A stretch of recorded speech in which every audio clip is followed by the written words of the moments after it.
31,000 feet over the Midwest, somewhere between Chicago and Phoenix, Flight 1163 was cruising smoothly through clear afternoon skies. The seatbelt sign had been off for nearly an hour. Passengers were dozing, scrolling through in-flight entertainment, or sipping ginger ale from the beverage cart making its slow trip down the aisle. Then the call button above seat 7C chimed, sharp and insistent, 3 times in a row. Flight attendant Jordan Mills made his way over, expecting a request for a blanket or a refill. Instead, he found a woman standing halfway into the aisle, arms crossed, blocking the beverage cart entirely. "I need to speak to the captain," she announced. "Right now."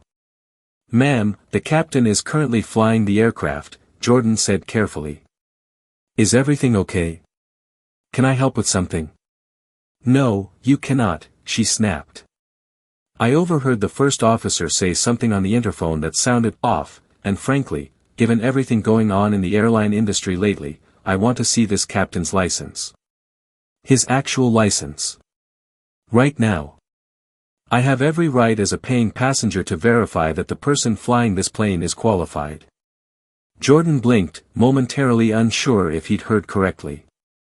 "Ma'am, pilot credentials are verified by the FAA and the airline long before a flight is ever scheduled. There's no in-flight process for—" "I don't care what the process is," she interrupted, voice rising loud enough that nearby passengers began pulling out earbuds and glancing over. "I want proof. I want to see it with my own eyes, or I want this plane to land immediately so I can speak to someone in charge." Within minutes, her voice had climbed to a full-blown demand, echoing through the cabin, "I demand to see the captain's license. Land this plane if you have to. I am not flying blind with someone who might not even be qualified." Passengers stared.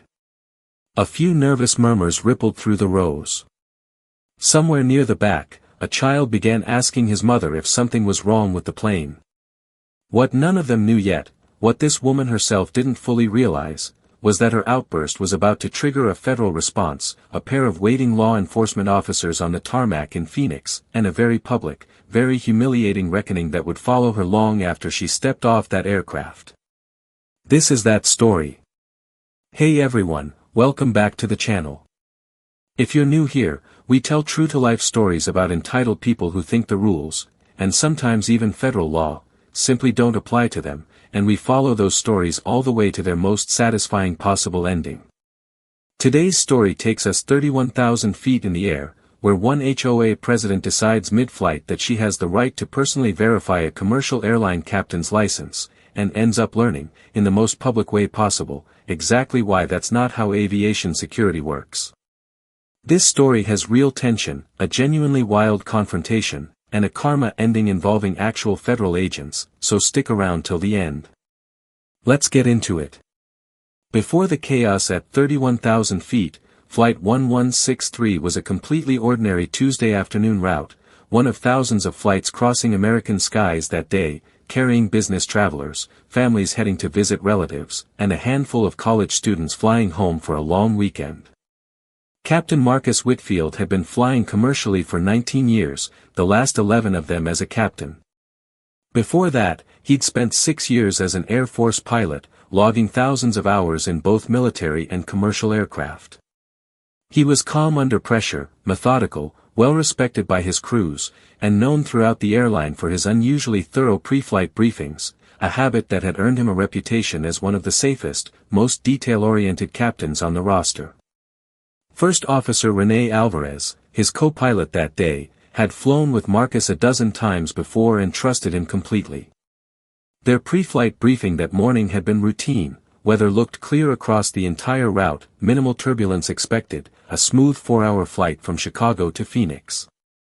The cabin crew, led by Senior Flight Attendant Jordan Mills, had welcomed passengers aboard with the usual efficient warmth, helped a few families get settled with young children, and prepared for what looked, by every measure, like a completely uneventful flight.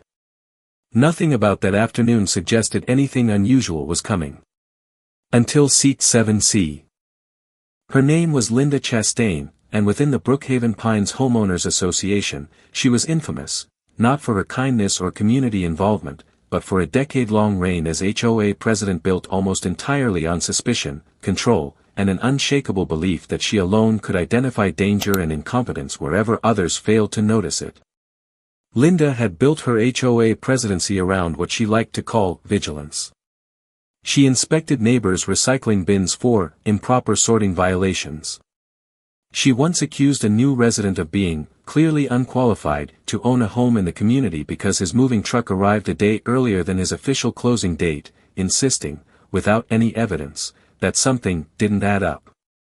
She had, on multiple occasions, demanded to see contractors' licenses, permits, and even personal identification before allowing routine landscaping or repair work to proceed on properties that weren't even hers. Linda genuinely believed she had a unique ability to detect incompetence and fraud that everyone else somehow missed: doctors, contractors, teachers, and now, apparently, airline pilots.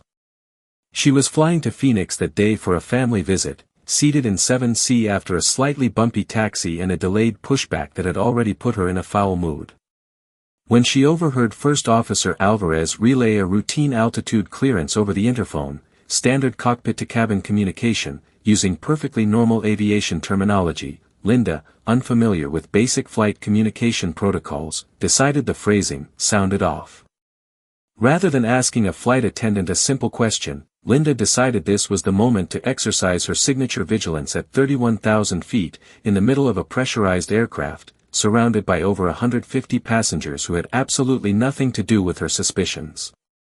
"I want to see this captain's license," Linda repeated, louder now, as Jordan attempted to calmly de-escalate the situation. "I have flown enough to know when something sounds wrong, and that first officer sounded uncertain. I want proof this crew is actually qualified before I trust them with my life for the next 3 hours." "Ma'am, I understand you're concerned," Jordan said, keeping his voice level and steady, "but every pilot on this aircraft has been fully vetted, licensed, and certified long before today's flight. There's simply no in-flight procedure to interrupt active flight operations for a document request." "Then I want this plane to land," Linda said, her voice cutting through the cabin. "I am not comfortable, and as a paying customer, I have rights." A nearby passenger, a man in a business suit 2 rows up, turned around and said, not unkindly, "Ma'am, they can't just land a plane because someone's uncomfortable. That's not how any of this works." "I wasn't talking to you," Linda snapped back. Jordan radioed the situation to the flight deck, informing Captain Whitfield of a disruptive passenger demanding to verify his credentials mid-flight and threatening to escalate further. Marcus, calm as ever, instructed Jordan to handle it through standard disruptive passenger protocol, reassuring the crew that federal law was very clear on this exact situation. Jordan returned to Linda's row. "Ma'am, federal regulations prohibit interfering with flight crew members during operation of the aircraft. I need you to please take your seat and lower your voice, or this will be treated as a disruptive passenger incident, which can result in serious consequences upon landing." Linda, rather than backing down, seemed almost energized by the pushback. "Are you threatening me? I am simply asking for basic transparency, and you're treating me like a criminal." The seatbelt sign chimed on. Jordan firmly but politely asked Linda to return to her seat immediately. She did, reluctantly, arms crossed, muttering the entire way, but the incident, and the paper trail it created, was only just beginning. Word of the incident spread quickly among the crew, and by the time Flight 1163 began its initial descent into Phoenix nearly 3 hours later, Captain Whitfield had already been briefed, and airline dispatch had been formally notified per standard disruptive passenger reporting procedures. But something else, something stranger, had also started happening during those same 3 hours. Jordan noticed, doing a routine cabin walkthrough roughly 90 minutes into the flight, that the safety card and emergency exit diagram from the seat pocket in row 7, Linda's row, was missing entirely. Passengers are generally not supposed to remove these cards, as they're specific to each aircraft type and required to remain on board. Around the same time, another flight attendant noticed that a small first aid kit compartment near the galley, normally secured, had been left slightly ajar, with 2 adhesive bandage packets and a small pair of medical scissors missing from inventory, discovered only during the post-flight equipment check. Neither incident seemed connected to Linda directly at first. But when Jordan reviewed the cabin security footage, standard equipment on the aircraft's galley and aisle cameras, used primarily for safety and incident documentation, timestamps placed Linda near both locations shortly before each item went missing, including one clip showing her rifling through the seat pocket in row 7 and another showing her lingering unusually long near the galley area during a bathroom trip. It's worth noting, none of this was catastrophic. A missing safety card and a few first aid supplies weren't going to bring down an aircraft. But combined with her earlier disruptive behavior, Federal Aviation Security Protocol required any pattern of unusual passenger conduct, particularly anything involving safety equipment, to be formally documented and reported upon landing. By the time Flight 1163 began its final descent, Captain Whitfield, First Officer Alvarez, and the entire cabin crew had compiled a clear, time-stamped account of Linda's behavior throughout the flight, the disruptive demand to verify credentials, the refusal to comply with crew instructions, and the unexplained handling of aircraft safety equipment. Under federal law, flight crews are required to report disruptive passenger incidents to law enforcement, and captains have full authority to request that authorities meet an aircraft upon arrival if a passenger's behavior raises safety concerns. Captain Whitfield, following standard protocol exactly as trained, contacted airline dispatch approximately 45 minutes before landing, providing a full summary of the incident. A passenger who had repeatedly interfered with flight crew members during active operation of the aircraft, refused direct safety instructions, and had been observed on cabin security footage tampering with onboard safety equipment. Dispatch relayed the report to airport authorities in Phoenix, who coordinated with local law enforcement and Transportation Security Administration personnel to meet the aircraft upon arrival, a standard, well-established procedure for disruptive passenger incidents, not a dramatic overreaction, but simply protocol being followed exactly as designed. Jordan and the cabin crew quietly prepared the final security footage clips for review, cross-referencing timestamps with the missing safety card and first aid supplies, while Captain Whitfield and First Officer Alvarez completed their own written incident reports during the descent checklist lull. Linda, meanwhile, sat in seat 7C, seemingly unaware that anything beyond a heated argument with a flight attendant had occurred. She had no idea that airport authorities were already being briefed on her behavior before the wheels had even touched the runway. As the aircraft began its final approach into Phoenix Sky Harbor, the flight deck crew ran through their standard landing checklist with practiced calm, completely unbothered, completely professional, exactly as any properly trained, fully qualified commercial pilot would be. The irony, of course, was almost poetic. Linda had spent 3 hours insisting she needed to verify the captain's competence. She was about to get a very different kind of verification instead.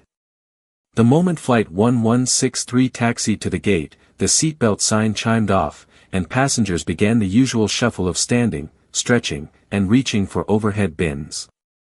Linda stood up along with everyone else, seemingly ready to simply walk off the plane and put the entire incident behind her. She didn't get the chance. As the aircraft door opened, 2 airport police officers and a TSA supervisor stepped onto the jet bridge, waiting just outside the cabin entrance. Jordan, standing near the front of the aircraft, quietly gestured toward row 7 as passengers began deplaning. "Ma'am," one of the officers said, stepping into the aisle as Linda approached the front of the cabin, "can we ask you to step aside for a moment? We need to speak with you regarding an incident reported during your flight." Linda froze, genuinely stunned. "Excuse me? I didn't do anything wrong. I simply asked a reasonable question." "We have a report from the flight crew," the officer continued calmly, "regarding interference with crew members during flight operations, refusal to comply with safety instructions, and footage showing unauthorized handling of onboard safety equipment. We're going to need you to come with us." Other passengers, still filing past toward the jet bridge, slowed their pace, phones instinctively rising as they realized what was happening. "This is ridiculous," Linda said, her voice climbing back to its earlier volume. "I asked to see a license. That's not a crime."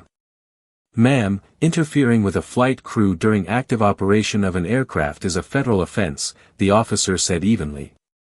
We're not accusing you of anything beyond what's been reported. We just need to sort this out before you're free to go. The footage from the cabin cameras, Linda standing in the aisle mid-flight, refusing crew instructions, later seen near the missing safety card and first aid kit, had already been forwarded to airport authorities during the descent, giving officers everything they needed to detain her for questioning the moment she stepped off the aircraft. By this point, nearly the entire remaining cabin had paused to watch, phones raised, as officers escorted Linda off to the side of the jet bridge for questioning. "You can't do this to me," Linda shouted, yanking her arm gently away from an officer's guiding hand. "I am a homeowners association president. I have standing in my community. Do you know how many people respect my judgment?" A passenger nearby, unable to resist, muttered just loud enough to be heard, apparently not the captain. A ripple of stifled laughter moved through the small crowd still gathered near the jet bridge. "She legitimately asked them to land the plane," another passenger said, shaking her head in disbelief, phone still recording. Over a walkie-talkie conversation she didn't understand. Captain Whitfield, having completed his post-flight duties, stepped out of the cockpit briefly and walked past the scene toward the terminal, calm and composed as ever. Linda, spotting him, made one final attempt. "You," she called out.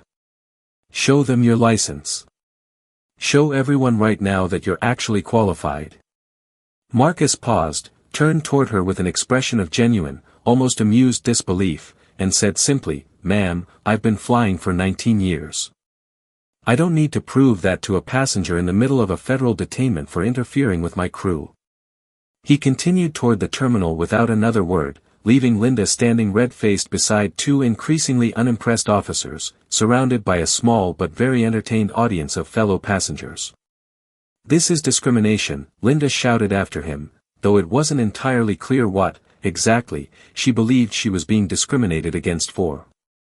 Nobody in the gate area seemed inclined to agree with her. Linda was held for formal questioning at the airport for nearly 2 hours before being released with a federal citation for interfering with a flight crew, a violation that, depending on the outcome of further review, could carry significant fines and potential criminal liability. Rather than accepting the situation, Linda went on the offensive almost immediately. She filed a formal complaint against the airline, claiming she had been unlawfully detained and publicly humiliated for simply asking a reasonable safety question. She contacted a local news outlet in her hometown, framing herself as a concerned, vigilant passenger who had been silenced by an airline unwilling to be transparent about pilot qualifications. At the same time, back in Brookhaven Pines, Linda attempted to use her HOA position to control the narrative before it could spread through her own community, sending a mass email to residents preemptively explaining that any rumors about an airport misunderstanding were being blown out of proportion by an overly sensitive flight crew. But her retaliation attempts backfired almost immediately. The airline, when contacted for comment by the news outlet, provided the full case file, the cabin security footage showing Linda's outburst and equipment tampering, the crew's written incident reports, and confirmation of the federal citation issued by airport police. The story that ran wasn't sympathetic. It was titled, "Passenger Demanded to See Pilot's License Mid-Flight, Detained After Landing." Her own mass email to the HOA, meant to get ahead of the story, instead alerted dozens of residents who otherwise might never have seen the news coverage, and several of them, already tired of years of Linda's controlling behavior, immediately connected the dots. The fallout came quickly, and from multiple directions. The airline formally banned Linda from future travel on their carrier, citing the federal interference citation and the documented tampering with onboard safety equipment, a permanent record now attached to her name in the airline's passenger security system. The federal citation itself moved forward through standard review, with Linda facing potential fines reaching into the thousands of dollars for interfering with flight crew members during active operation of an aircraft, a stark, expensive lesson in the difference between a passenger's opinion and actual federal aviation law. Back in Brookhaven Pines, the fallout was just as swift. Residents who had spent years quietly tolerating Linda's exhaustive list of grievances, unnecessary inspections, and controlling behavior finally had a very public, very well-documented example of exactly the kind of overreach they'd been dealing with for a decade, just aimed at a commercial airline captain instead of a neighbor's mailbox. An emergency HOA meeting was called. Linda Chastain, HOA president for over a decade, was formally removed by unanimous vote, closing out the exact same week her airline account was permanently flagged and her federal citation became public record, all because she was convinced, with total unearned confidence, that she alone could detect incompetence in a 19-year veteran commercial airline captain. The woman who had spent years demanding proof of everyone else's qualifications had finally been forced to confront the one thing she never once considered, that maybe, just maybe, she wasn't the expert in the room. In the weeks that followed, Flight 1163's crew returned to their normal routines, though Jordan Mills later admitted the incident had become something of a memorable story among his fellow flight attendants, a reminder of just how far a completely ordinary flight can go sideways over a passenger's misplaced confidence. Captain Whitfield, characteristically humble about the entire situation, brushed off attempts to make him out as some kind of hero, insisting he'd simply done exactly what any properly trained captain would do: follow protocol, stay calm, and let the process work exactly as it was designed to. The airline used the incident, with identifying details removed, as a training example for new flight attendants, reinforcing both the legal protections crew members have against interference and the exact protocol for documenting and reporting disruptive passengers. Back in Brookhaven Pines, the newly elected HOA board began the long process of reviewing years of Linda's more questionable rulings, several of which were quietly overturned after residents, emboldened by the very public consequences she'd finally faced, felt comfortable coming forward with their own long-held complaints. As for Linda, her story spread well beyond her own neighborhood, becoming something of a cautionary tale among frequent flyers online, a viral reminder that authority earned through certification, training, and thousands of logged flight hours doesn't simply evaporate because a passenger in seat 7C has a bad feeling about a walkie-talkie conversation she didn't understand. At its core, this story isn't really about a license, or even about an argument at 31,000 feet. It's about what happens when someone confuses confidence with competence, and assumes their own suspicion is more valid than the training, certification, and experience of the actual professional in charge. Captain Whitfield had 19 years of flight experience, military training, and a spotless safety record.